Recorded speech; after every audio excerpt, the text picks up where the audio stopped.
Hey, how's it going? I I have some cards and I wrote a piece, but I'm not actually going to read the piece. I'm just going to link it, but I will talk about what I was writing about because I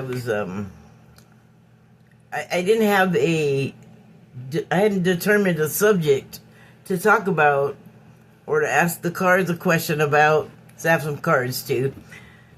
I may have already mentioned that. But anyway, I have cards, and I didn't have a question to ask cards until like the last moment. So anyway, what got me headed in that direction? I talk about it in the piece, but I barely touch upon the inspiration at the beginning because, as I say, I don't feel like now is the time to specify on those particular items. I mean, I will. That time is definitely coming. But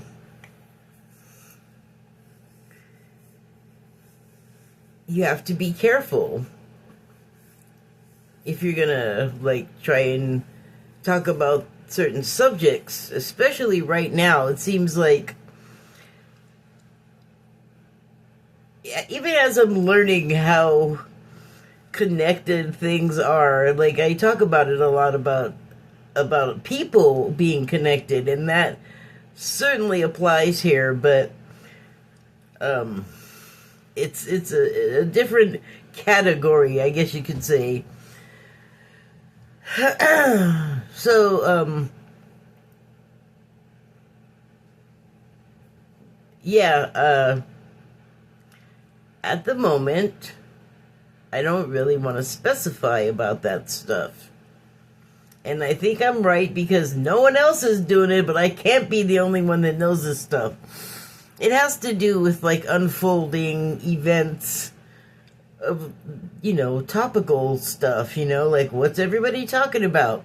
What are we being lied to about? And what things are we talking about that involve things being hidden from us?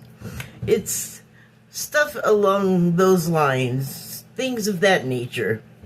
So, because there's a history of flying too close to the flame badly not affecting people well, I'm just gonna back off for now.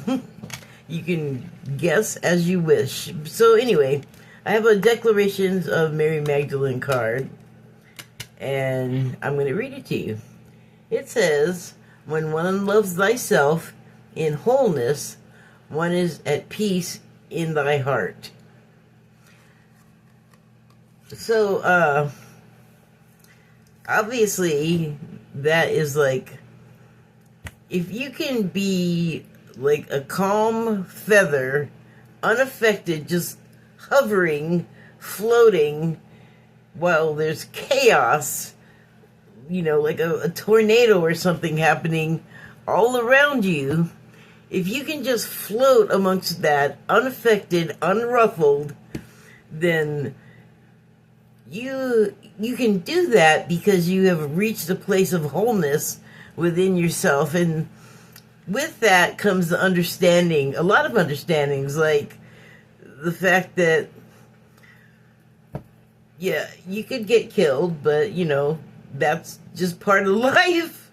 That's not even anything particularly woo-woo. It just happens to be the reality of reality. But if you're not, if you're not whole within yourself, which loving yourself in wholeness, you have to be in wholeness to love that. You can't approach something that's not there. And so wholeness, the way I understand it, is on one hand, you could say if you have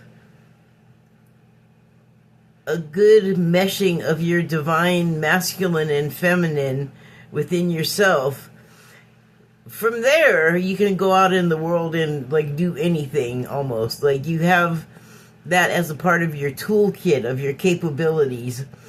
But that's like just an example. There are other ways to come, like to know yourself, to like eliminate your fears as much as you can, because those are, I think, renewable. You can develop new ones, but if you can, calm down and sort of quiet the ones that you have, so that you can operate without them affecting your ability to think, or like,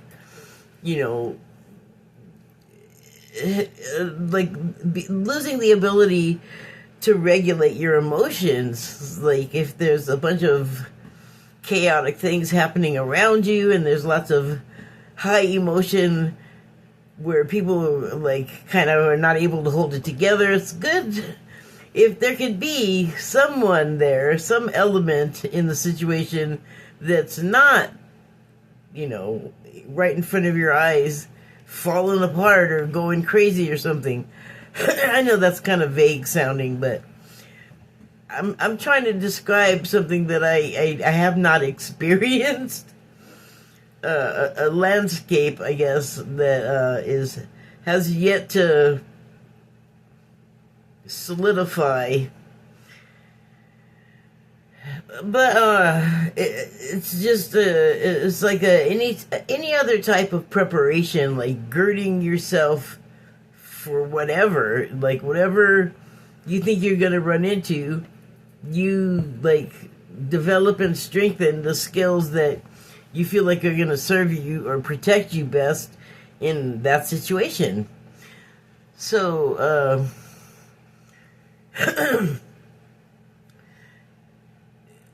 imagine if you like rectified all of the things inside of you that are kind of like holding you back, or that you have yet to discover but have an effect on your life that you would like to change. And so even though you didn't know what it was exactly, you knew something was messed up and you wanted to fix it, right?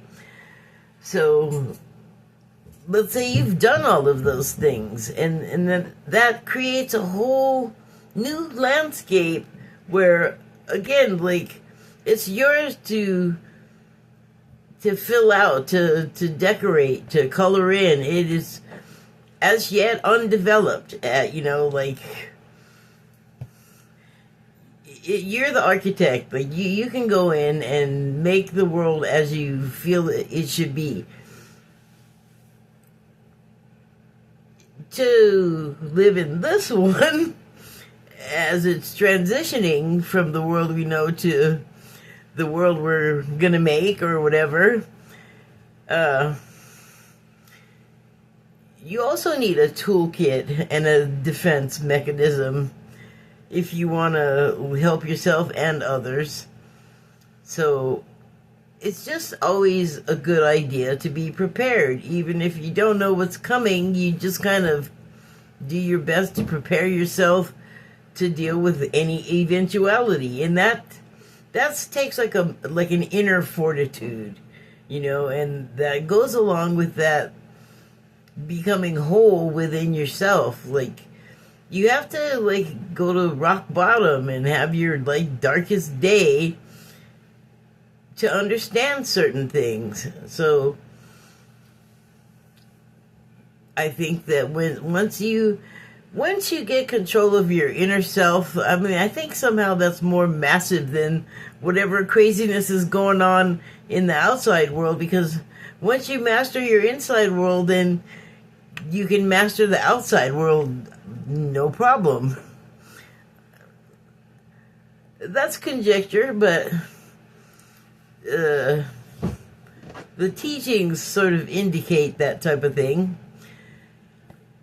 Speaking of the teachings, in Star Wars where Obi-Wan is fighting Darth Vader. Was it Darth Vader? Been so long since I've seen it. But yes, I believe he was fighting Darth Vader. And then he says to Darth Vader that I'm going to paraphrase because, again, it's been a long time, but if you take him out now, you're just going to make him stronger. So I think about that a lot, you know. I guess it's like sort of the power of the martyr, but sort of like it. Like, I'm not talking about a martyr here, you know.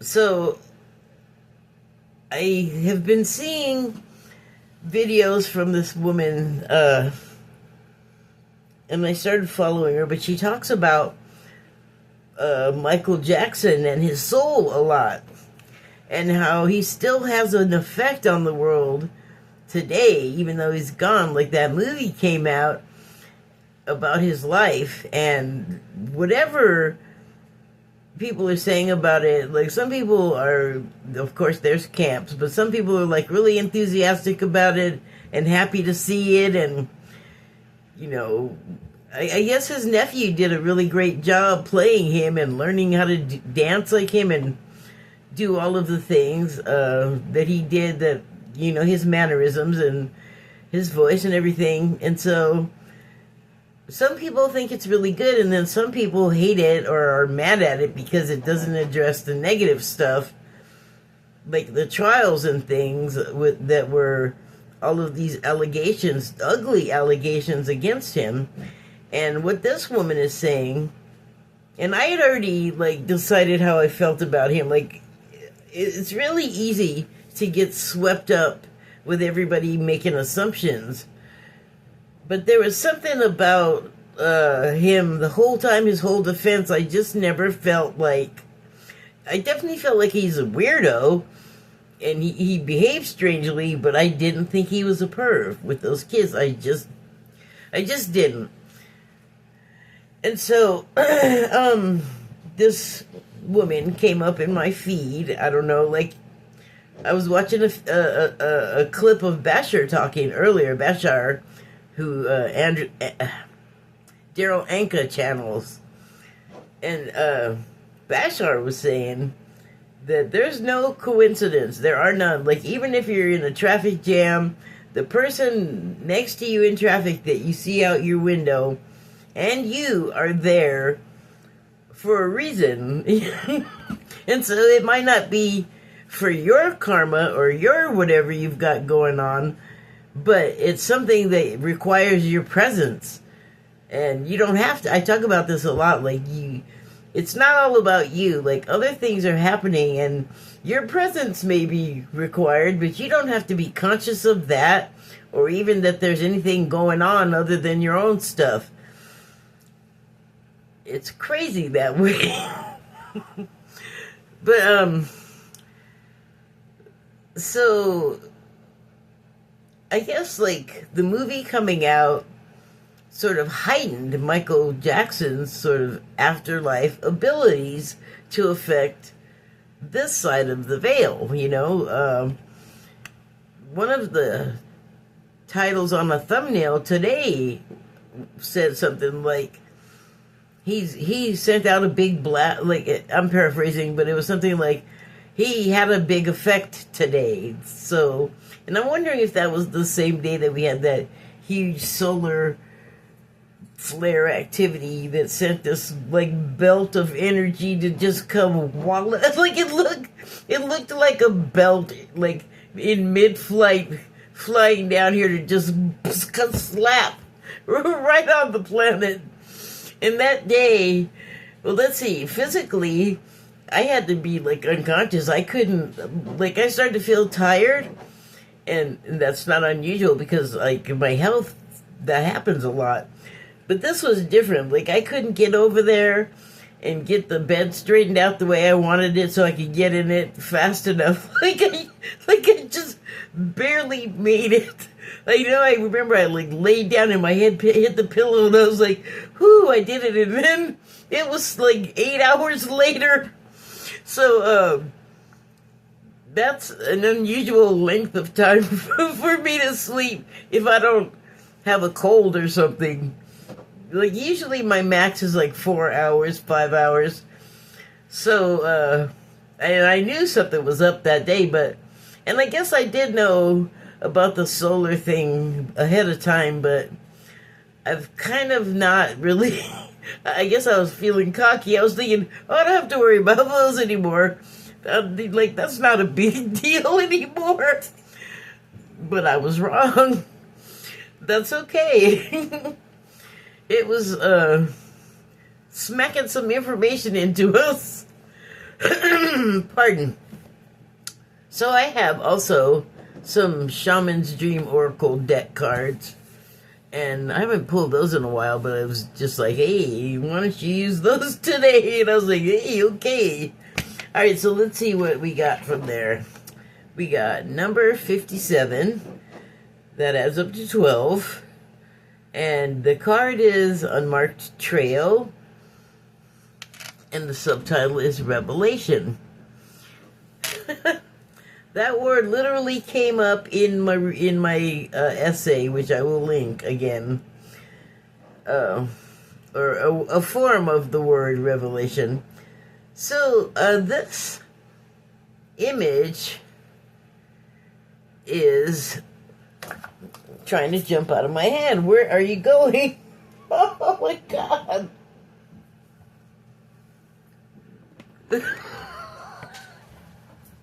Where'd it go? Oh, there it is.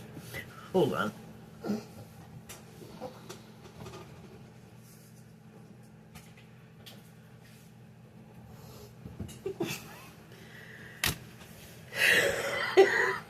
So this image is like a fish out of water trying to jump out of my hand. Pew! Trash can's under there and the lid was open. Pew! Vegetable matter. It's kind of overwhelming.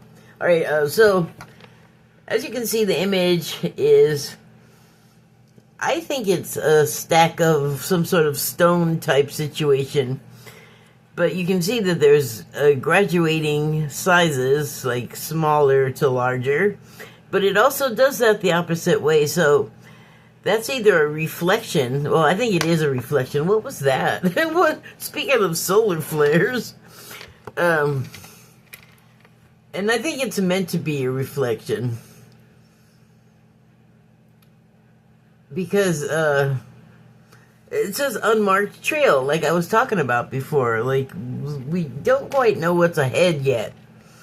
And so, what I think it is like, you looking in the mirror, you see your image, but I think what it's saying is right now, all you got is your image. And then with that, you go forward and you start making the trail.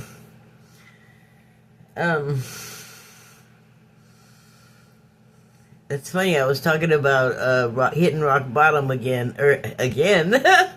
Well, I mean, you do it many times throughout your life, but I was talking about hitting rock bottom, and it's a time where you do your most intense reflection, and so mirrored image, kind of denoting reflection. And I think, I mean, if you are headed out into a situation where it's just sort of unspecified, and you have to go in there and sort of fill in the blanks, literally,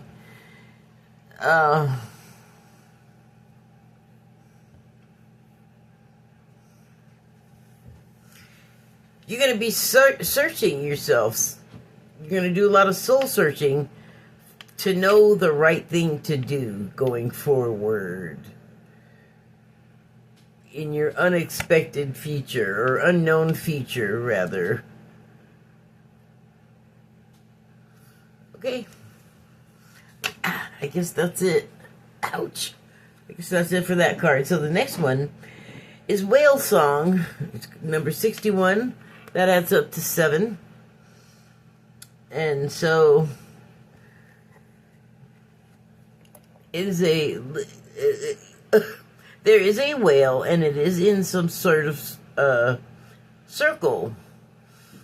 And it often reminds me of Stargate, the television show or movie, of the actual Stargates, where the inside of the circle is where you travel from dimension to dimension.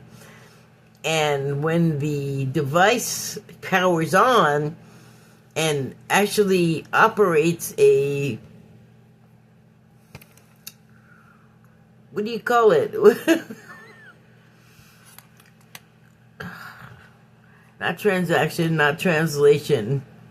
But when it powers on and someone actually uses it to go from this point to whatever the program other end is, the water activates inside of that ring, and I've always thought it looked like a toilet flushing.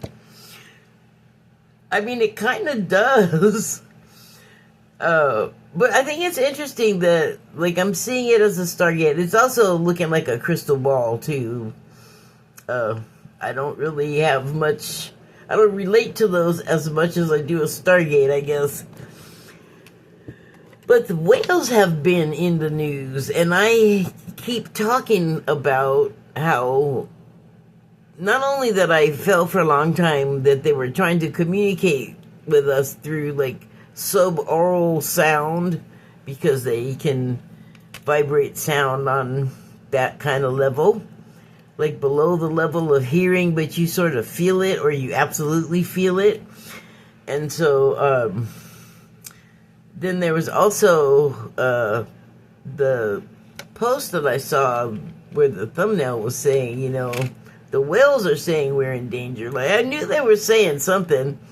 I shouldn't be surprised that that would be the message, because look at where they live and look at what we've done to it. Like, we've made their home, the sea life's home, a toilet and a trash barrel for all of our garbage.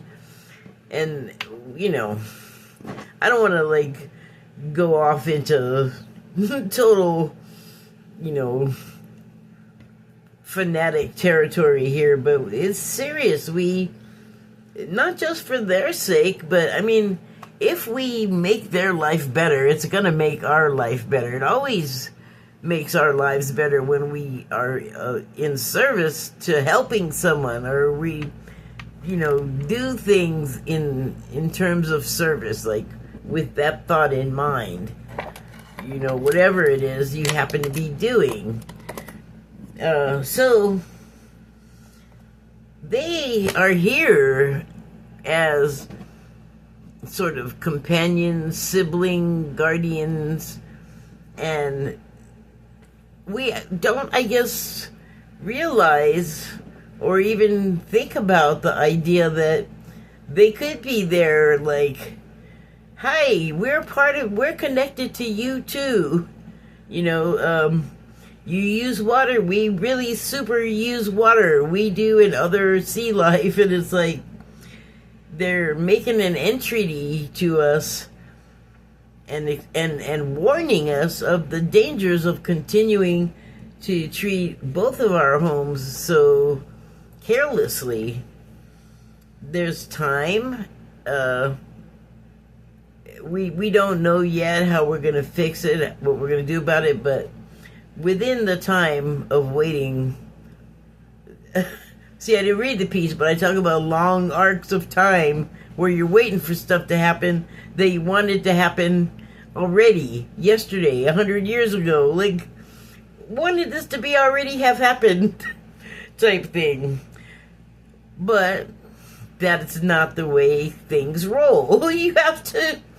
There's a procedure. And there's a way to do things. But also, there's a clock, you know, like...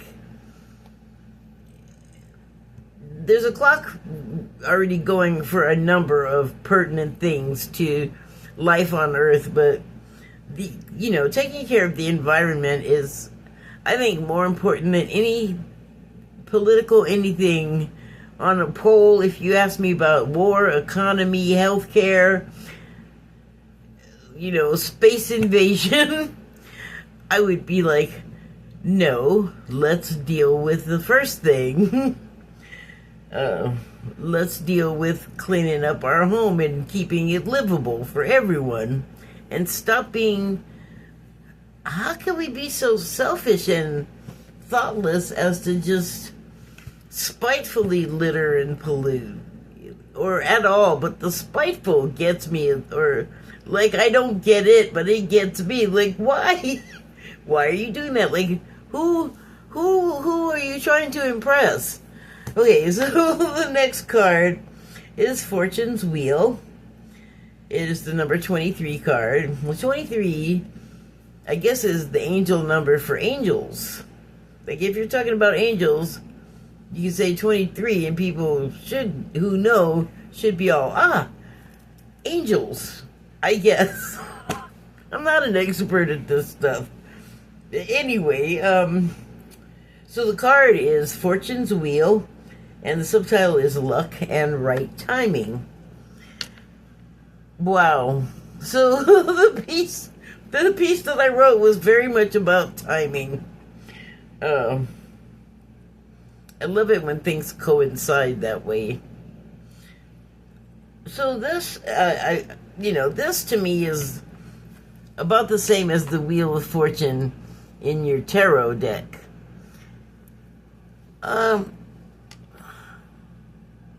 There's light coming from like behind this shield or Wheel of Fortune. God, why do I call it a shield? Kind of reminds me of a shield. In the camera, it's more easy to see, but there are, or through the camera's eye, I should say. On the screen, you can see there's lights poking from behind the wheel.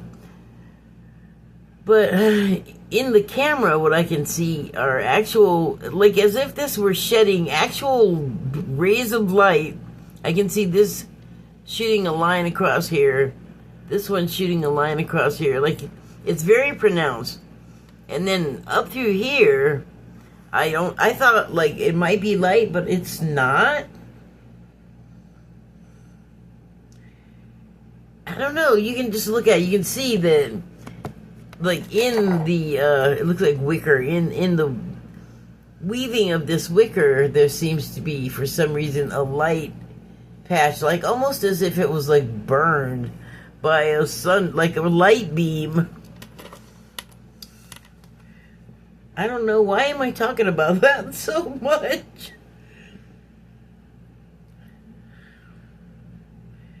I guess there's worse beams to be hit by than light beams. I mean, I'm not talking about energy weapons. I'm talking about rays from the sun.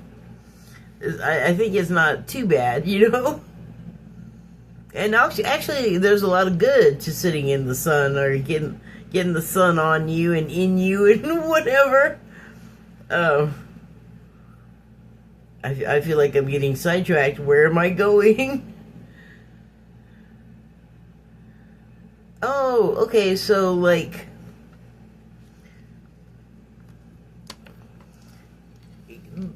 going forward in, like, the scenario I was talking about before, with the unknown feature, you want the light and everything it represents to light your way and guide you in whatever you do. And so, luck and right timing. We're just going to say that now is the time. The time is now. It seems like that is the point. And you can go forward, bravely forward, and in confidence because you are in the right place at the right time. And you're like the first one on scene. You sort of get to set the tone of a new virtual place, or I don't know, theoretical place, imaginary place, another dimension, a pocket dimension, if you will, So you can stay there. You can come and go at your leisure. Okay. The last card I have is number 7 card. And 7, like, just to take gambling, for instance. 7s are kind of like a good number to get in gambling. That's also true in numerology and in, like, angel numbers, too. So, I don't know, 7, you just got it going on. Here's the good luck and everything. So the last card is Covenant, and the subtitle is Sacred Contract. So in keeping with the unknown future, the future that you can write, there is the blank page. And on there, the first people to arrive in this unknown new land will be the ones, like I said, setting the tone, setting the pace, setting the spirit for like the new year, the new groundbreaking, the new home, the new life, that comes into the world, your offspring. Pretty much all like positive, good thinking things. Pretty much all sort of positive things. Things don't always go all positive all the time, as we all know. Like, if you were gonna just if you were gonna come in from like another dimension, another Earth, let's say, and so you kind of have an idea of what's all going on, and so you get here, and then you discover like, oh wow, that's really messed up here. Like, you have all these wars and things happening, and all these people in groups against each other for very strange reasons, and like, why do you have that? That all is happening right now in our world. So it might look strange to someone that has like almost exactly the same world, but all this stuff is not happening on their Earth. That's also, I think, in the contract. Like, I think that's carryover.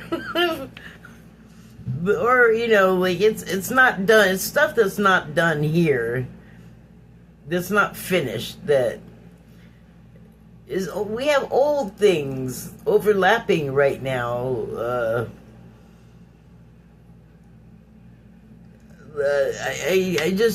It's like all of these major historical events that kind of ended badly, or could have ended better. It's like we're getting all these chances to have a redo, to have a makeover, and what does that say? Oh, good. And that's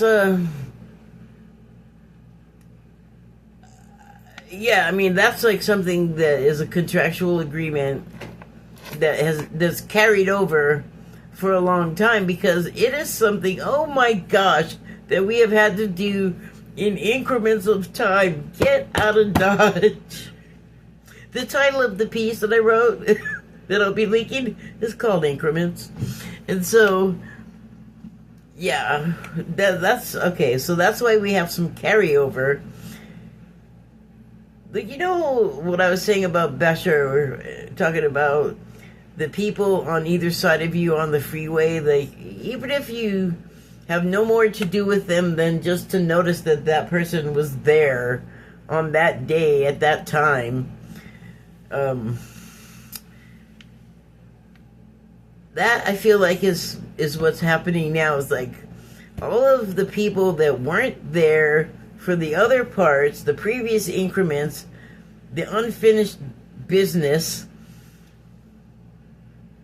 like, now is when everyone has coincided. Like, everyone who was there is here.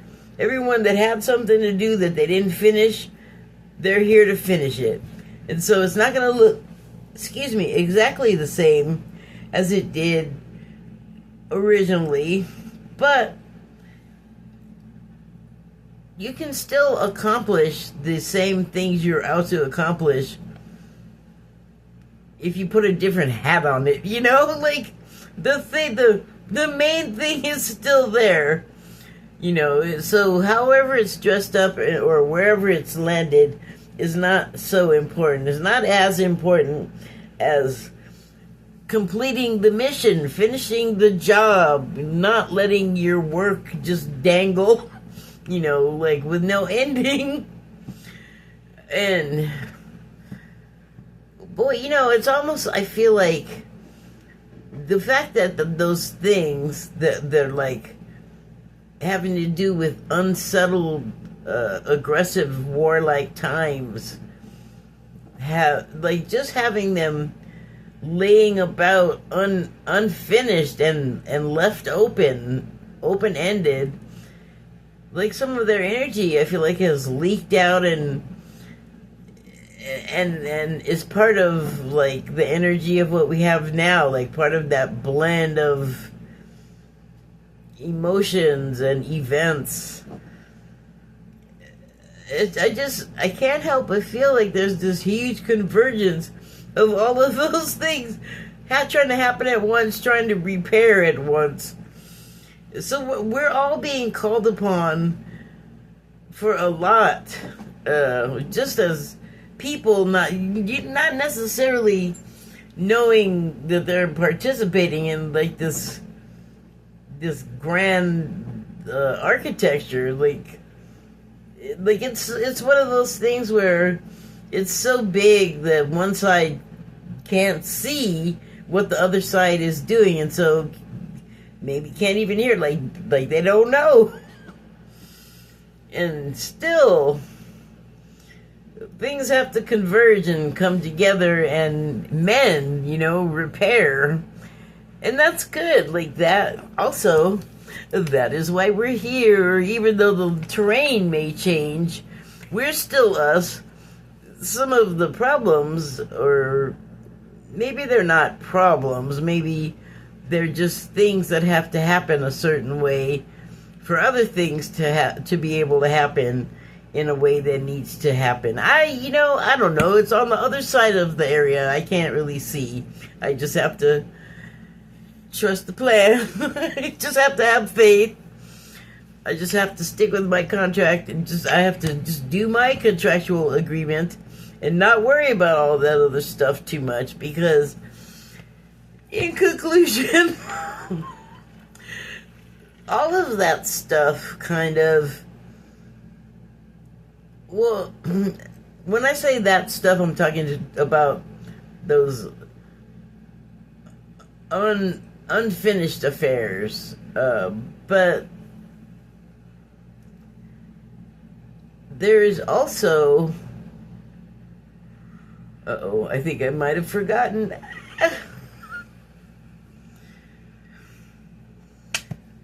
Finish our contractual agreements. I'll be darned, I did forget what I was gonna say. Dang it was like deep too. I'll be darned, I forgot. I've gotten so good at remembering. If I back it up, can I back it up and remember what I was talking about? I know I was talking about completing those contractual agreements.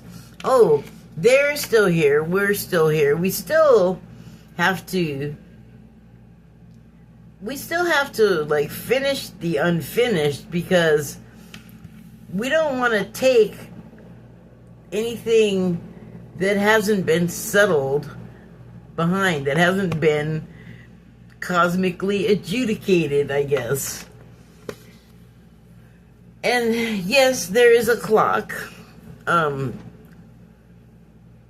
It's not as scary as it sounds. We don't have to finish it all in the next 15 minutes, but I feel like we should treat it that way. We should treat it as if in the next 5 minutes we're going to run out of time. Like we have so much to accomplish before we do have to feel like we're running down the clock. That again, not to like make it daunting or scary or anything, but still important. Like, you don't want to lapse on your contract. I don't even know what the penalties might be. Oh my gosh. I don't think that's like a thing. I think that's a human construct. Like, I think what happens when you screw up on the level that I'm talking about, like on the level where you make a contract to incarnate on a planet that's going through some stuff just to help, just for shits and giggles, you still have to complete you have to complete what you agreed to come here and do. But as far as penalties are concerned, I think the way we pay penalties is when we have the review of after, we pass to the other side and we review our work that we did there, then we see what we successfully completed or still needs work. But one of the things that happens, and I think this is more scary than, like, dang it, going to hell. Like, I think we can put ourselves there because we can create that, and it's really hard to, look how hard it is for us to,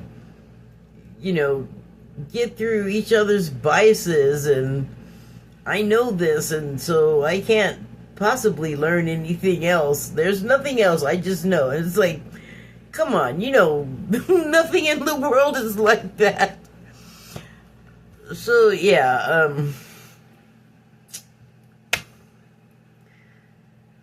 we have time, especially for us, because we, especially in comparison to, like, NET or something like that, we're not here that long. They are around for what seems like forever to us. And yeah, we still have time, even though it's on that level. I think what wastes our time is not knowing that we're supposed to be doing something. But, we figure it out, and then we do our best to get to work. But that is how you end up with unfinished business after you pass. So they say in the teachings I've been taught. Okay, I think I'm done. Thank you and good night. Boop. Now, come on now, boop. You're not booping.